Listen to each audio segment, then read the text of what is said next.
ಸಾಮಾನ್ಯವಾಗಿ ದಿನಕ್ಕೆ 3-4 ಬಾರಿ ಟೀ ಕಾಫಿ ಕುಡಿಯೋ ಬದಲು ದಿನಕ್ಕೊಂದು ಸಾರಿ ಇದನ್ನ ಕುಡಿದ್ರೆ ಇದು ತುಂಬಾ ಒಳ್ಳೆಯದು ದೇಹಕ್ಕೆ. ಮಕ್ಕಳಿಂದ ದೊಡ್ಡವರ ತನಕ ಯಾರು ಬೇಕಾದರೂ ಕುಡಿಬೋದು. ಹಲೋ, ನಮಸ್ತೆ ಎಲ್ರಿಗೂ, ಹೇಗಿದ್ರಲ್ಲ? ನನ್ನ ಇವತ್ತಿನ ವಿಡಿಯೋದಲ್ಲಿ ಆರೋಗ್ಯಕ್ಕೆ ಅದ್ಭುತ ಲಾಭಗಳಿರುವಂಥ ಒಂದು ಅದ್ಭುತವಾಗಿರುವಂಥ ಹೆಲ್ತ್ ಡ್ರಿಂಕ್ಸ್ ಬಗ್ಗೆ ನಾನು ಹೇಳ್ಕೊಡ್ತಾ ಇದ್ದೀನಿ. ಮನೆಯಲ್ಲಿ ತುಂಬಾ ಸುಲಭವಾಗಿ ರಾಗಿ ಮಾಲ್ಟ್ ಪೌಡರನ್ನು ಹೇಗೆ ಮಾಡ್ಕೊಳ್ಳೋದು ಮತ್ತು ರಾಗಿ ಮಾಲ್ಟನ್ನು ಹೇಗೆ ಮಾಡ್ಕೊಂಡು ಕುಡಿಬೋದು ಅನ್ನೋದನ್ನು ಇವತ್ತಿನ ವಿಡಿಯೋದಲ್ಲಿ ಹೇಳ್ಕೊಡ್ತಾ ಇದ್ದೇನೆ. ನೀವು ದಿನಕ್ಕೆ 3-4 ಸರಿ ಟೀ ಕಾಫಿ ಕುಡಿಯೋ ಬದಲು ಒಂದು ಸರಿ ಇದನ್ನ ಕುಡಿದ್ರೆ ಇದು ದೇಹಕ್ಕೆ ಅದ್ಭುತವಾಗಿರುವಂಥ ಶಕ್ತಿಯನ್ನು ಕೊಡುತ್ತೆ, ನಮ್ಮ ದೇಹನ ತಂಪಾಗಿಡುತ್ತೆ, ಅದರ ಜೊತೆಗೆ ರೋಗ ನಿರೋಧಕ ಶಕ್ತಿಯನ್ನು ಕೂಡ ಜಾಸ್ತಿ ಮಾಡುತ್ತೆ.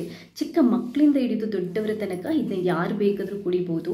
ರೆಸಿಪಿ ನೋಡಿ ಟ್ರೈ ಮಾಡಿ ನನಗೆ ನಿಮ್ಮ ಫೀಡ್ಬ್ಯಾಕ್ನ ತಿಳಿಸಿ. ಹಾಗೆಯೇ ಇಲ್ಲಿ ತನಕ ನೀವು ಯಾರಾದರೂ ನನ್ನ ಚಾನೆಲ್ಗೆ ಸಬ್ಸ್ಕ್ರೈಬ್ ಆಗಿಲ್ಲದಿದ್ದರೆ ದಯವಿಟ್ಟು ಸಬ್ಸ್ಕ್ರೈಬ್ ಆಗಿ. ಯಾಕಂತಂದರೆ ನಾನು ಹಾಕುವಂಥ ಎಲ್ಲ ವೀಡಿಯೋಗಳನ್ನು ನೀವು ಮಿಸ್ ಮಾಡದೆ ನೋಡ್ಕೋಬೋದು. ಥ್ಯಾಂಕ್ಸ್ ಎಲ್ರಿಗೂ. ಈ ರಾಗಿ ಮಾಲ್ಟನ್ನು ಮಾಡೋದಕ್ಕೆ ನಾನು 1 ಕಪ್ಪಷ್ಟು ಪ್ಯೂರ್ ಆಗಿರುವಂತಹ ರಾಗಿ ಹಿಟ್ಟನ್ನು ತಗೊಂಡಿದ್ದೇನೆ. ಇದು ಮನೆಯಲ್ಲಿ ರಾಗಿ ತಂದು ತೊಳೆದು ಒಣಗಿಸಿ ಪುಡಿ ಮಾಡಿರುವಂತಹ ರಾಗಿ ಹಿಟ್ಟು. ಅದಾದ ನಂತರ 1/4 ಕಪ್ಪಷ್ಟು ಗೋಡಂಬಿ, ರಾಗಿ ಎಷ್ಟು ತಗೊತೀವೋ ಅದರ 1/4ರಷ್ಟು ಗೋಡಂಬಿ ಹಾಕೋಬೋದು. 1/4 ಕಪ್ಪಷ್ಟು ಬಾದಾಮಿ ಆಲ್ಮಂಡ್, ರಾಗಿ ಎಷ್ಟು ತಗೊತೀವೋ ಅದರ 1/4ರಷ್ಟು ಬಾದಾಮಿ ಹಾಕೋಬೋದು. ಗೋಡಂಬಿ ಮತ್ತು ಬಾದಾಮಿ ಆರೋಗ್ಯಕ್ಕೆ ತುಂಬಾ ಒಳ್ಳೆಯದು. ಅದಾದ ನಂತರ ಒಂದು 10-15 ಕಾಳುಮೆಣಸು. ಕಾಳುಮೆಣಸನ್ನು ಖಾರಕ್ಕೆ ಹಾಕೋಬೋದು, ಫ್ಲೇವರ್ಗೆ ಹಾಕೋಬೋದು ಮತ್ತು ಆರೋಗ್ಯಕ್ಕೆ ಕೂಡ ಒಳ್ಳೆಯದು. ಅದಾದ ನಂತರ ಸ್ವಲ್ಪ ಕೇಸರಿ, ಒರಿಜಿನಲ್ ಕೇಸರಿನ ಹಾಕ್ಕೊಳ್ಳಿ, ಕಲ್ಲರಿಗೆ ಆಗುತ್ತೆ, ದೇಹಕ್ಕೆ ಕೂಡ ಒಳ್ಳೆಯದು. ಏಲಕ್ಕಿ ನಮಗೆ ಫ್ಲೇವರ್ ಕೊಡುತ್ತೆ, ಹಾಗೆಯೇ ಇದು ದೇಹಕ್ಕೆ ಕೂಡ ಒಳ್ಳೆಯದು. ಒಂದು 6 ಏಲಕ್ಕಿ ತಗೊಂಡಿದ್ದೇನೆ. 1/4 ಟೇಬಲ್ ಸ್ಪೂನಷ್ಟು ಅರಿಶಿನ ಪುಡಿ, ಕಲ್ಲರಿಗೆ ಹಾಕೋಬಹುದು, ಹಾಗೆಯೇ ದೇಹಕ್ಕೆ ಕೂಡ ಒಳ್ಳೆಯದು. ಮನೆಯಲ್ಲಿ ಇದ್ದರೆ ಪ್ಯೂರ್ ಆಗಿರುವಂತಹ ಹಾಲಿನ ಪುಡಿ ಒಂದು 1/4 ಕಪ್ಪಷ್ಟು ತಗೊಳ್ಳಿ, ರುಚಿ ಚೆನ್ನಾಗಿ ಕೊಡುತ್ತೆ. ಇವಾಗ ನಾವು ಗೋಡಂಬಿನ ಹುರಿದ್ಕೋಬೇಕು. ಸ್ಟವ್ ಮೇಲೆ ಪ್ಯಾನ್ ಇಟ್ಟು ಮೀಡಿಯಮ್ ಉರಿ ಇಟ್ಕೊಂಡು ಅದಕ್ಕೆ ಗೋಡಂಬಿನ ಹಾಕಿಬಿಟ್ಟು ಲೈಟಾಗಿ ಹುರಿದ್ಕೊಳ್ಳಿ, ತುಂಬಾ ಕರಟಿಸಬಾರ್ದು. ಈ ಗೋಡಂಬಿ ಮೇಲೆ ಈ ಥರ ಕಂದು ಬಣ್ಣ ಬರೋ ತನಕ ಇದನ್ನ ಹುರಿದ್ಕೊಂಡು ಒಂದು ಪಾತ್ರೆಗೆ ತೆಗೆದುಬಿಟ್ಟು ಹಾಕ್ಕೊಳ್ಳಿ. ಯಾಕಂತಂದರೆ ಇದೊಂದು ಸ್ವಲ್ಪ ತಣ್ಣಗಾಗಬೇಕು.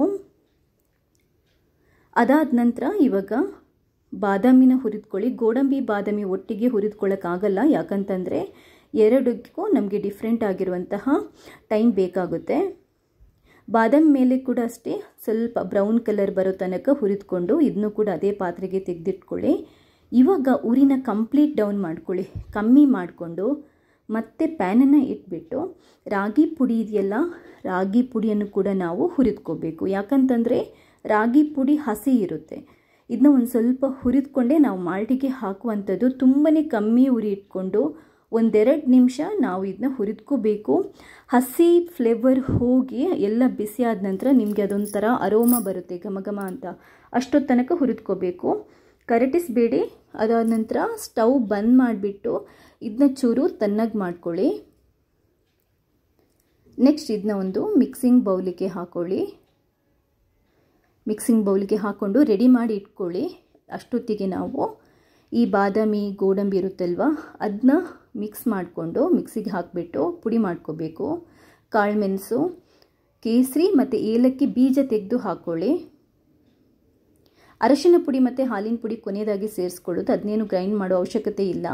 ಇಷ್ಟನ್ನು ಮಿಕ್ಸಿಗೆ ಹಾಕ್ಕೊಂಡು ನೀಟಾಗಿ ಪುಡಿ ಮಾಡ್ಕೊಳ್ಳಿ. ತುಂಬ ಹೊತ್ತು ಮಿಕ್ಸಿ ಮಾಡಬೇಡಿ, ಯಾಕಂತಂದರೆ ಇದರದ್ದು ಎಣ್ಣೆ ಬಿಡುತ್ತೆ. ಆದ್ದರಿಂದ ನೋಡಿ, ಈ ಹದಕ್ಕೆ ಬಂದರೆ ಸಾಕು, ಪರ್ಫೆಕ್ಟ್ ಆಗಿದೆ. ಈ ಮಿಕ್ಸನ್ನು ಇವಾಗ ರಾಗಿ ಪುಡಿಗೆ ಹಾಕ್ಕೊಂಡು ಮಿಕ್ಸ್ ಮಾಡ್ಕೊಳ್ಳಿ. ಹಾಗೆಯೇ ಹಾಲಿನ ಪುಡಿ ಮತ್ತು ಅರಿಶಿನ ಪುಡಿ ಕೂಡ ಹಾಕ್ಕೊಳ್ಳಿ. ಎಲ್ಲದನ್ನು ನೀಟಾಗಿ ಮಿಕ್ಸ್ ಮಾಡ್ಕೊಳ್ಳಿ. ಕರೆಕ್ಟಾಗಿ ಮಿಕ್ಸ್ ಆಗಬೇಕು. ನಿಮಗೆ ಈ ಥರ ಕೈಯಲ್ಲಿ ಮಿಕ್ಸ್ ಮಾಡೋದಕ್ಕೆ ಕಷ್ಟ ಆಗುತ್ತೆ ಅಂತಂದರೆ ಒಂದ್ಸರಿ ಮಿಕ್ಸಿಗೆ ಹಾಕಿಬಿಟ್ಟು 1 ರೌಂಡ್ ತಿರುಗಿಸ್ಬೋದು. ಪರ್ಫೆಕ್ಟಾಗಿ ಎಲ್ಲ ಇಂಗ್ರೀಡಿಯೆಂಟ್ಸ್ ಮಿಕ್ಸ್ ಆಗುತ್ತೆ. ರಾಗಿ ಮಾಲ್ಟ್ ಪುಡಿ ರೆಡಿಯಾಗಿದೆ. ಇದನ್ನ ನೀವು ಡಬ್ಬದಲ್ಲಿ ಹಾಕಿ ಟೈಟ್ ಮಾಡಿ, ಅದರ ಮುಚ್ಚಳ ಟೈಟ್ ಮಾಡಿ ಎಷ್ಟು ದಿನ ಬೇಕಾದರೂ ಇಟ್ಬಿಟ್ಟು ಯೂಸ್ ಮಾಡ್ಕೋಬೋದು. ಇವಾಗ ಮಾಲ್ಟ್ ಹೇಗೆ ಮಾಡೋದು ನೋಡ್ಕೊಳ್ಳೋಣ. ನಾನು 1 ಕಪ್ಪಷ್ಟು ನೀರು, 2 ಕಪ್ ಮಾಲ್ಟ್ ಮಾಡೋದಿದ್ರೆ 1 ಕಪ್ಪಷ್ಟು ನೀರು, 1 ಕಪ್ಪಷ್ಟು ಹಾಲು ಹಾಕ್ಕೊಂಡು 2 ಟೇಬಲ್ ಸ್ಪೂನಷ್ಟು ಈ ಮಾಲ್ಟ್ ಪುಡಿ ಹಾಕ್ಕೊಳ್ಳಿ. ಅಂದರೆ ಸಾಧಾರಣ 2 ಟೇಬಲ್ ಸ್ಪೂನು, ಜಾಸ್ತಿ ಹಾಕೋಬೇಡಿ, ತುಂಬ ದಪ್ಪ ಬರುತ್ತೆ. ಅದಕ್ಕೆ ಕಲರ್ ಬರೋದಕ್ಕೆ ಒಂದು ಸ್ವಲ್ಪ ಕೇಸರಿ ಅಥವಾ ಚಿಟಿಕೆ ಅರಿಶಿನ ಕೂಡ ಹಾಕೊಳ್ಳಿ, ಅಂದರೆ ಶೀತ ಕಫಕ್ಕೆ ಕೂಡ ಒಳ್ಳೆಯದು.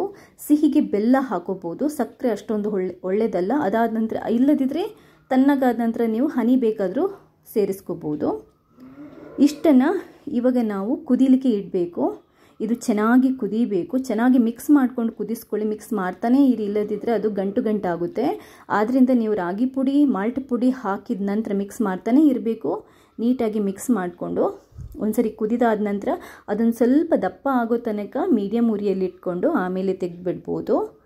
ಸೂಪರ್ ಆಗಿರುವಂತಹ ರಾಗಿ ಮಾಲ್ಟ್ ರೆಡಿಯಾಗಿದೆ. ಇದನ್ನ ಬಿಸಿ ಬಿಸಿ ಇರುವಾಗಲೇ ಕುಡಿಬೋದು ಅಥವಾ ಸ್ವಲ್ಪ ತಣ್ಣಗಾದ ನಂತರ ಬೇಕಾದರೂ ಕುಡಿಬೋದು. ಇದಕ್ಕೆ ಫ್ಲೇವರಿಗೆ ನಿಮಗೆ ಫ್ರೂಟ್ಸದ್ದು ಯಾವುದಾದ್ರೂ ಪುಡಿ ಇದ್ರೆ, ಅಂದರೆ ಈ ಪಿಸ್ತಾ ಬಾದಾಮ್ ಪುಡಿ ಇದ್ದರೆ ಹಾಕೋಬೋದು. ಸೂಪರಾಗಿ ಬರುತ್ತೆ, ರುಚಿನೂ ಸೂಪರಾಗಿ ಬರುತ್ತೆ, ದೇಹಕ್ಕೆ ಕೂಡ ತುಂಬಾ ಒಳ್ಳೆಯದು. ನೀವು ಇದನ್ನ ಬರೀ ಹಾಲಲ್ಲಿ ಬೇಕಾದರೂ ಮಾಡ್ಕೊಂಡು ಕುಡಿಬೋದು ಅಥವಾ ಬರೀ ನೀರಲ್ಲಿ ನೀವು ಮಾಡಿ ಒಂದು ಸ್ವಲ್ಪ ಹಾಲು ಹಾಕಿ ಬೇಕಾದರೂ ಕುಡಿಬೋದು. ಹೇಗೆ ಬೇಕಾದರೂ ಮಾಡಿ ಕುಡಿಬೋದು, ಏನೂ ತೊಂದರೆ ಇಲ್ಲ. ಒಂದ್ಸರಿ ಈ ಪುಡಿಯನ್ನು ಮಾಡಿಟ್ಕೊಂಡ್ರೆ ನೀವು ಯಾವಾಗ ಬೇಕಾದರೂ, ಅಂದರೆ ಟೀ ಕಾಫಿ ಕುಡಿಯೋ ಬದಲು ದಿನ ಇದನ್ನ ಕುಡಿಬೋದು. ಮಕ್ಕಳಿಗೆ ಕೂಡ ಕೊಡ್ಬೋದು.